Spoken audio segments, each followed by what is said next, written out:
Hi സുഹൃത്തുക്കളെ, ഒരു അറിവും ചെറുതല്ല.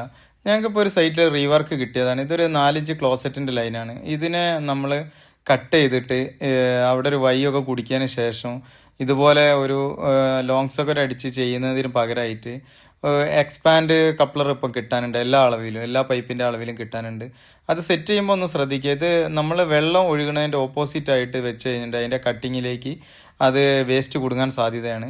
അപ്പോൾ നമ്മൾ സോക്കറ്റുള്ള ഭാഗം നമ്മൾ കറക്റ്റ് ചെയ്തിട്ട് തന്നെ നമ്മൾ ആ ഫ്ലോ എങ്ങനെയാണോ വരുന്നത് അതിനനുസരിച്ച് അതിനെ സെറ്റ് ചെയ്ത് കഴിഞ്ഞാൽ കുഴപ്പമില്ല. കട്ട് ചെയ്ത് കഴിഞ്ഞിട്ട് കറക്റ്റ് ആയിട്ട് തന്നെ വെക്കുക. പിന്നെ ഇത് വെക്കുമ്പോൾ ഇതിൻ്റെ ഫുള്ളായിട്ടുള്ള ഭാഗം അതിൻ്റെ ഉള്ളിലേക്ക് തന്നെ കയറ്റി വെച്ചതിന് ശേഷം ഗമ്മ് തേച്ചിട്ട് പിന്നീടുള്ള ഒരു ഭാഗം ഉണ്ടാവും. വൺ സൈഡ് നമ്മൾ സെറ്റ് ചെയ്ത് കഴിഞ്ഞിട്ട് അടുത്ത ഭാഗത്തിനെ ഉള്ളിൽ നിന്ന് പുറത്തേക്ക് നമ്മൾ തിരിച്ച് അതിനെ വൺ സൈഡ് തിരിച്ച് ടൈറ്റ് ആണെങ്കിൽ മറ്റേ സൈഡിലേക്ക് ഒന്ന് തിരിച്ച് സെറ്റ് ചെയ്ത് കഴിഞ്ഞാൽ നമ്മളെ വർക്ക് ഫിനിഷായി.